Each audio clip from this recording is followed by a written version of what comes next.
Corpus Hermeticum, capítulo 12. Sobre o intelecto comum. Hermes Atate. O intelecto, ó Atate, é tirado da própria substância de Deus, quanto a saber de que natureza é a essência. Deus é o único a conhecê-la exatamente. O intelecto, então, não é tirado da substancialidade de Deus, mas advém a partir desta fonte, como a luz advém a partir do sol. Nos homens, este intelecto é Deus. Também alguns entre os homens são deuses, e sua humanidade é muito próxima à divindade, e com efeito o bom gênio, Agathodemon, nomeou os deuses como homens imortais, e os homens, deuses mortais. Nos animais sem razão, o intelecto é o instinto natural. Onde há uma alma, existe intelecto da mesma forma que onde há vida, há também alma. Mas nos animais irracionais, a alma é simplesmente vida pura, sem intelecto. Pois o intelecto presta seus benefícios somente às almas dos seres humanos. Os faz em vista do bem. Nos animais, sem razão, coopera com o instinto natural presente em cada um deles, enquanto na alma dos homens humanos age de encontro ao bem. Pois toda alma assim que entra num corpo é pervertida rapidamente pela pena e pelo prazer, pois a pena e o prazer são como os humores do corpo compostos e que borbulham dentro de si e nos quais a alma afunda e se macula. Quando as almas se deixam comandar pelo intelecto, este faz aparecer a sua luz e se opõe às suas prevenções. Da mesma forma que um bom médico faz sofrer o corpo que encontra atingido pela moléstia, queimando ou contornando a parte doente, também o intelecto faz sofrer a alma, retirando-a do prazer, que é o princípio de onde deriva toda a moléstia da alma. Ora, a grande moléstia da alma é a negação de Deus. Depois, a opinião errônea de onde decorrem todos os males, mas nada de bom. Assim, o intelecto, lutando contra esta moléstia, confere o bem à alma como o médico dá ao corpo a saúde. Por outro lado, quando as almas humanas não obtêm o intelecto por guia, sofrem a mesma condição que as almas dos seres sem razão. O intelecto coopera com elas, deixa livre o curso a concupiscências, e as almas deixam-se levar pela violência de seus apetites para estas concupiscências que tendem ao irracional. E como os animais sem razão, não deixam de se abandonar aos movimentos irracionais da cólera e da concupiscência, e jamais encontram saciedade nos seus vícios, pois estes, os movimentos irracionais da cólera e da concupiscência, são os vícios maiores. E é essas almas que Deus impôs ao governo da lei para puni-las e convencê-las do pecado. Então, ó Pai, a doutrina da fatalidade, que me expusestes recentemente, corre o risco de ser invertida. Pois se foi fixado absolutamente pelo destino que um tal ou qual seja adultério ou sacrilégio, ou cometa qualquer outro crime, será castigado ainda que tenha cometido o ato estritamente sob coerção da fatalidade? Tudo é a obra da fatalidade, meu filho, e sem ela, nada pode acontecer no que se refere às coisas do corpo, nada de bom nem de mal. É a fatalidade que decretou também que aquele que fez o bem sofra as consequências por esta razão. Agiu com o objetivo de provar o que ele prova é porque agiu. Mas eis o suficiente, e até demasiado, para o momento. Este não é o instante de discorrer sobre o vício e a fatalidade. Nós falamos dele noutro momento. Agora é sobre o intelecto que discorremos. Qual é a potência do intelecto? Quais diferenças que contém em si, nos humanos, de forma, nos animais irracionais de outra forma?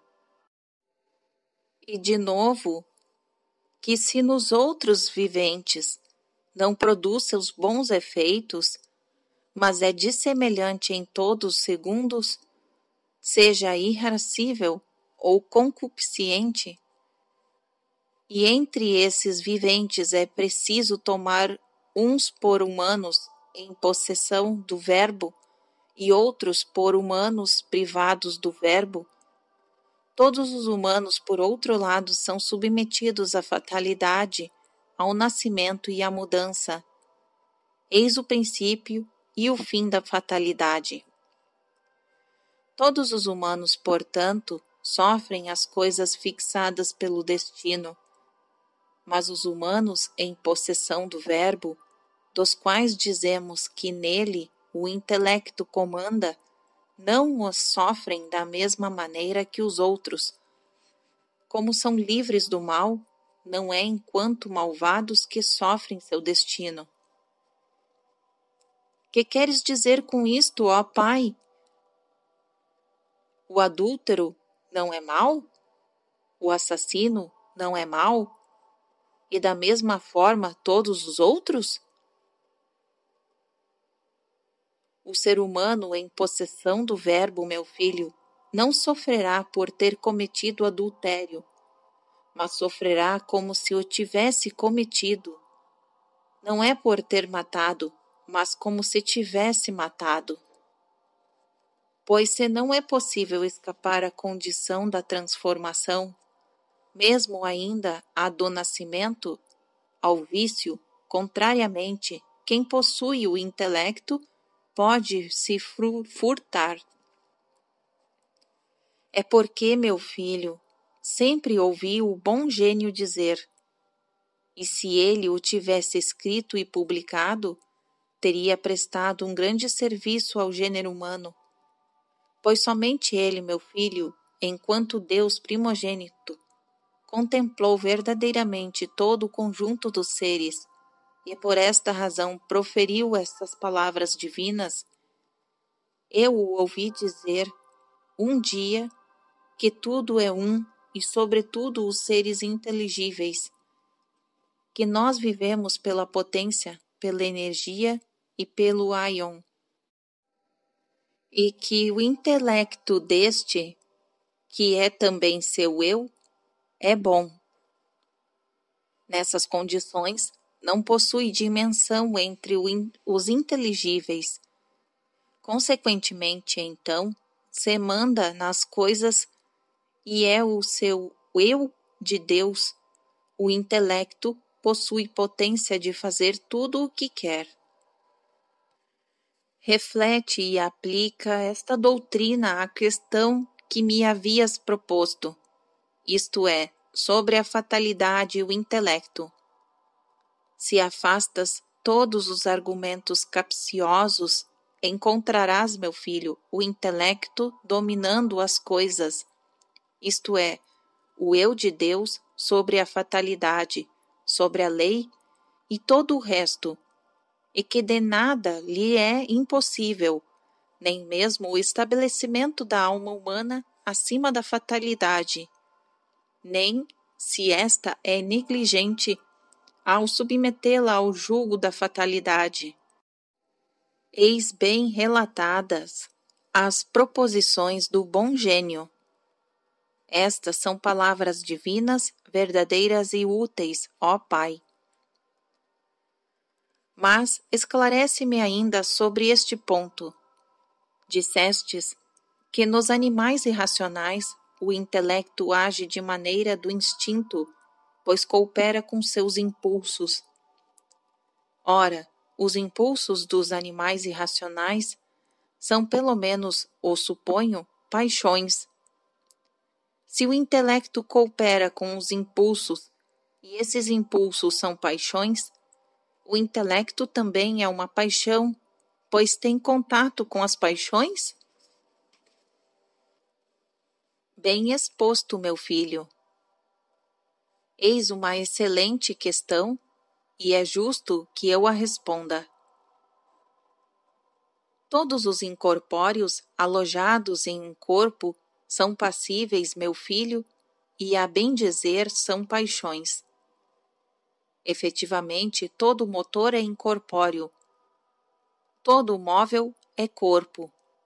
Ora, os incorpóreos também estão em movimentos, movidos pelo intelecto, e o movimento é uma paixão. De modo que um e outro são sujeitos, o motor e o móvel, pois um comanda, o outro por ser comandado. Mas quando o intelecto é separado do corpo, separa-se também da paixão. Talvez seja melhor dizer que nada é impassível, mas que o inverso é que se verifica. A paixão difere do passível. Com efeito, uma é ativa e outra passiva. Ora, os corpos também são ativos por si mesmos, ou são imóveis ou movidos. Num caso ou no outro, existe a paixão. Quanto aos incorpóreos, sempre sofrem a ação, e por isso são passíveis.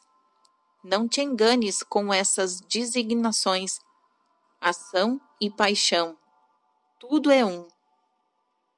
Mas não existe mal algum em se servir do termo mais favorável. Explicastes da maneira mais clara, ó Pai. Considera ainda isto, meu filho. Deus gratificou o ser humano, único entre os animais mortais, com estes dois dons, o intelecto e o verbo, que têm o mesmo valor que a imortalidade. O ser humano possui também o verbo proferido. Ora, se o ser humano emprega esses dons para os fins que convém, não deferirá em nada dos imortais. Uma vez liberto do corpo, será guiado por um e pelo outro para o coro dos deuses e dos bem-aventurados. Os outros animais, ó Pai, não se utilizam da palavra? Não, criança, possuem apenas a voz. Ora, a palavra difere absolutamente da voz. A palavra é comum a todos os humanos, ao passo que cada espécie de animal tem sua própria voz. Mas entre os humanos também, ó Pai, a palavra não difere segundo a cada raça? Difere indubitavelmente, meu filho, mas a humanidade é apenas uma. Desta forma, a palavra também é uma. Traduz-se de língua e descobre-se que é a mesma no Egito, na Pérsia, bem como na Grécia. Parece-me que desconheces toda a virtude e a grandeza do verbo. O bom gênio, Deus bem-aventurado disse: a alma está no corpo, o intelecto na alma, o verbo no intelecto. Deus, portanto, o Pai de todos. O verbo é, portanto, a imagem e o intelecto de Deus. O corpo é a imagem da ideia, a ideia é a imagem da alma.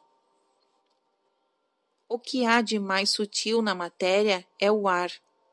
No ar, a alma, na alma, o intelecto, no intelecto, Deus. Deus envolve e penetra tudo. O intelecto envolve a alma e a alma envolve o ar envolve a matéria.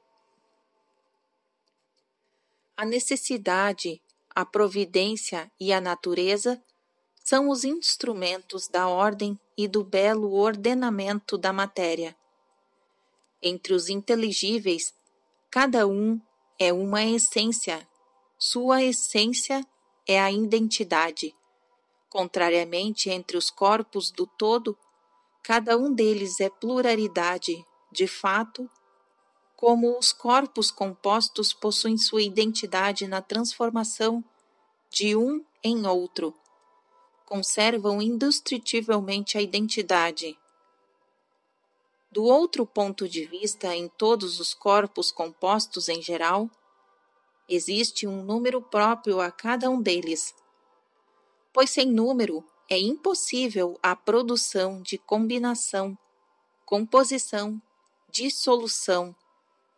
Essas são as unidades que engendram o número, que o aumentam e que, de novo, quando se dissolvem, o recebem nelas mesmas, embora a matéria permaneça única.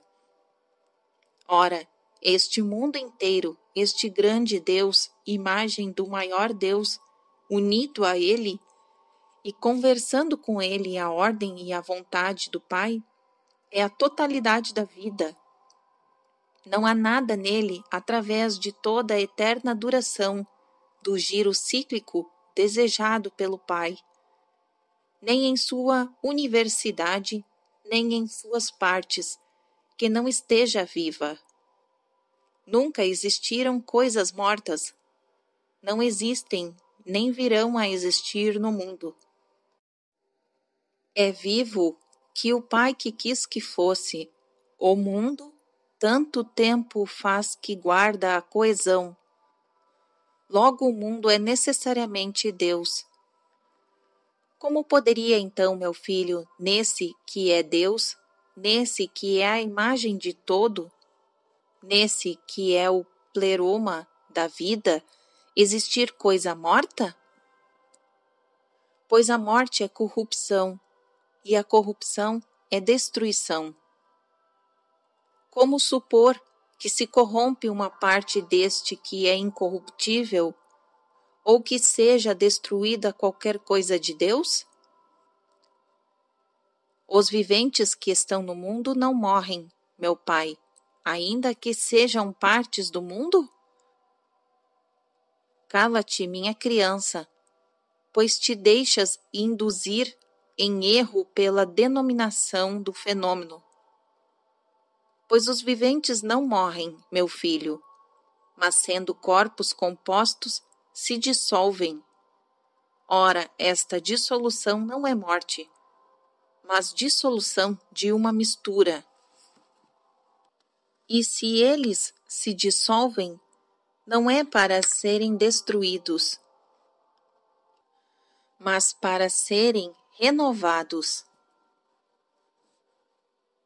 Qual é com efeito a energia da vida? Não é o movimento? O que existe no mundo que seja imóvel, meu filho? Nada, meu filho. Mas a terra não te parece imóvel, ó Pai? Não, filho, contrariamente, de todos os seres, ela é a única sujeita a uma série de movimentos e ao mesmo tempo estável. Como não seria ridículo supor imóvel a este nutriz de todos os seres, aquela que faz nascer e gerar as coisas?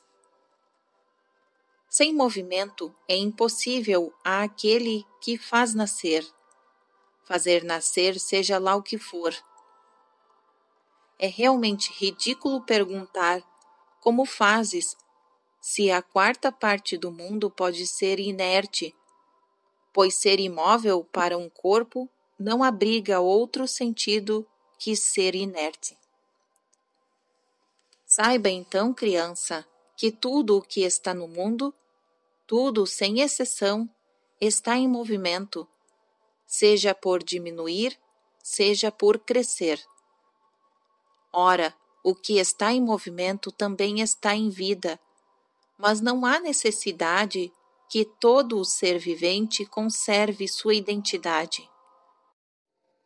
Pois, sem dúvida, considerado na totalidade de seu conjunto, o mundo é imutável, minha criança. Mas a parte deste mundo são todas mutáveis, sem que nada por si pareça ou seja destruído. São esses termos apenas que turbam os nossos espíritos. Pois não é o fato de nascer que é a vida, mas a consciência e a transformação não é a morte, mas esquecimento. Se é desta forma, então, todos os elementos são imortais. A matéria, a vida, o sopro, o intelecto, de que se compõe cada vivente. Todo vivente é, portanto, imortal pelo intelecto. Mas o imortal de todo é o ser humano, pois é capaz de receber Deus e de entrar em união com Deus. É com este único vivente que Deus se comunica, durante a noite em meio aos sonhos, durante o dia através dos presságios. Ele prediz o futuro por toda uma variedade de meios, pelos pássaros, pelas entranhas das vítimas, pelas inspirações, pelo carvalho, de modo que o ser humano também se esforça em conhecer o passado, o presente e o futuro. E veja isso, ainda criança, que cada um dos animais frequenta apenas uma parte do universo. Os animais aquáticos, a água, os animais terrestres, a terra, os voláteis, o ar. O ser humano, contrariamente, tem relação com todas estas partes igualmente: a terra, a água, o ar, o fogo e mesmo o céu. Ele o vê e entra em contato com o mesmo através da sensação. Deus envolve a tudo e penetra em tudo porque é energia e potência. E não existe nada de difícil em conceber Deus, meu filho. E se queres contemplá-lo, vê o belo arranjo do mundo e a bela ordem desse arranjo. Vê a necessidade de tudo o que se oferece à nossa vista e a providência que regula as coisas do passado e as coisas que se produzem hoje. Vê como a matéria é plena de vida. Vê esse Deus imenso em movimento com todos os seres que contém, bons e belos, os deuses, os daimons, os humanos. Mas tudo isto, ó Pai, é energia. Admitamos que existam apenas energias, criança. Por quem estas energias são colocadas em ato? Por um outro Deus? Não vês que, como são partes do mundo o céu, a água, a terra e o ar, da mesma forma são membros de Deus a vida, a imortalidade, a necessidade, a providência, a natureza, a alma e o intelecto? E que é a permanência de todas essas coisas que se chama bem? e que não existe absolutamente nada, nem nas coisas atuais, nem passadas, onde Deus não esteja presente? Deus é na matéria, ó Pai. Supõe, meu filho, que a matéria exista separada de Deus? Que lugar vais destinar-lhe, ó meu filho? E que acreditas que ela seja além de uma massa confusa, enquanto não é utilizada? E se é utilizada, por quem o é? Pois as energias que operam, nós o dissemos, são partes de Deus. Por quem então são vivificados todos os seres viventes? Por quem são imortalizados os seres imortais? Quem produz as mudanças nos seres mutáveis? Quando falas da matéria, ou do corpo, ou da substância, sabes que essas são as energias de Deus, energias da matéria, da materialidade, energia dos corpos, da corporalidade, energia da substância, a substancialidade. E Deus é isto, o todo. No todo, nada há que Deus não seja. Logo, nenhum destes predicados pode ser atribuído a Deus. Grandeza, lugar, qualidade, forma, tempo. Pois Deus é tudo, e o todo penetra as coisas e as envolve. Adora este verbo e presta-lhe culto. E só existe um modo de cultuar a Deus: não ser mau.